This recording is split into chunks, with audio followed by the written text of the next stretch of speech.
هيشككوك في جيشك ويضخموا مشاكلك الداخلية ويورطوك في صراعات جانبية انت مالكش فيها. هو فعلا في سلام حقيقي بين مصر واسرائيل؟ تعالوا نشوف الفيديو ده مع بعض ونرجع لكم تاني. بس الحرب الجاية مش هيكسب. هو في حرب بعد سلام؟ هو في سلام مدى الحياة. وبعد ما شفنا الفيديو يا صديقي، في سؤال بيدور في دماغ ناس كتير جدا اليومين دول، خصوصا مع التوترات اللي حاصله حوالينا. هو فعلا في سلام حقيقي بين مصر واسرائيل ولا هو مجرد حبر على ورق؟ وازاي الكيان الصهيوني بيشتغل من ورا الستاره؟ والهدف هو جر مصر لمواجهة عسكرية مباشرة، وطبعا مش هتكون مع إسرائيل بس. وهل انتصار 73 أنهى حالة الحرب ما بين الجانبين ولا اللي جاي أخطر من اللي فات بكتير؟ النهاردة هنتكلم معاكم بصراحة من غير تجميل ولا تزيين عن الصراع المصري الإسرائيلي الأبدي، وإزاي قواعد اللعبة بتتغير بناء على المعطيات اللي على أرض الواقع. ومع تغيير قواعد اللعبة لكن الهدف واحد، فنجان البن التمام. ويلا نعرف الحدوتة سوا.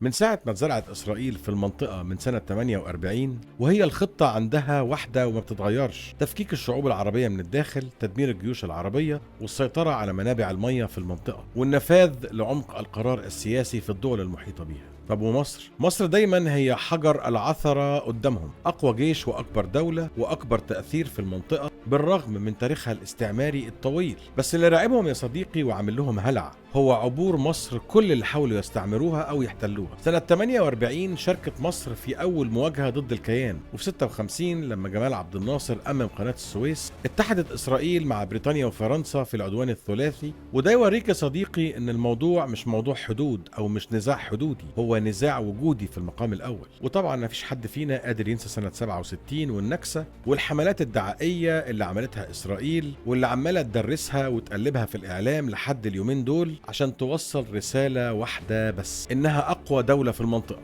ومش هيكون ليها نصيب في الهزيمة من أي دولة عربية. بس الرد كان قاسي ووجعهم قوي في 73، شافوا بعينيهم وأدركوا يعني إيه الجيش المصري.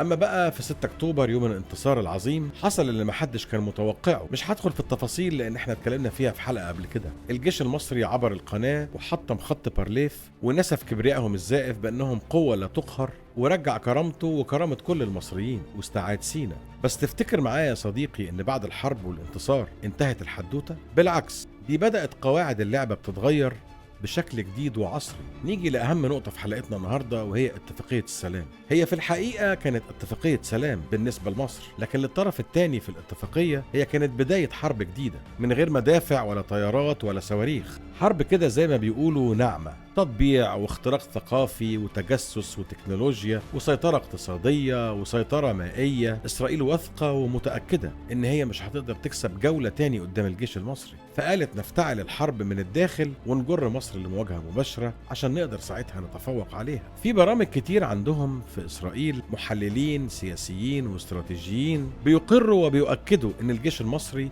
هو التهديد الوحيد ليهم في المنطقة. مش بيقولوا حزب ولا ميليشيا، بيقولوا الجيش المصري، لأنه فعلا بمعنى الكلمة هو جيش منظم قادر يحمي مياهه الإقليمية وسماه وأرضه. نيجي بقى لقواعد اللعبة الجديدة اللي قلتلك عليها. كل كام سنة يا صديقي يفتعلوا مشكلة ويقوموا باحتلال أو ضرب أو الهجوم على غزة. ليه يا صديقي بيهجموا على غزة؟ عشان يولعوا المنطقة ويقيسوا ردود الأفعال ويضغطوا على مصر إنها تتدخل، إما بالوساطة أو بالمواجهة العسكرية. ولو مصر ما انسقتش ورا أهوائهم ووافقت على المواجهة أو رضيت بيها، على طول يتقال: إزاي مصر سايبة إخواتها في غزة يتضربوا ويتقتلوا ويتشردوا؟ ولو القيادة عندنا مش حكيمة ونجروا للحرب، يبقى ساعتها أنت دخلت حرب هم اللي خططوا لها، والطبيعي إن النهاية محتومة. أما بقى في الجنوب فقواعد اللعبة بتتغير كمان. إسرائيل وطدت علاقتها جدا مع إثيوبيا، وسيبك من الكلام الرسمي لأن في شغل كتير جدا بيحصل من تحت الترابيزة. وأنظمة الدفاع الجوي الموجودة عند سد النهضة هي أنظمة دفاع إسرائيلية، والتمويل يا صديقي هو تمويل إسرائيلي، تمويل صهيوني. وده بيحصل عشان يضغطوا على مصر من جهة المية، لأن المية بتعتبر أمن قومي، ويخلقوا شوية صراعات جانبية بيحاولوا يعني يشغلوا بيها الجيش المصري.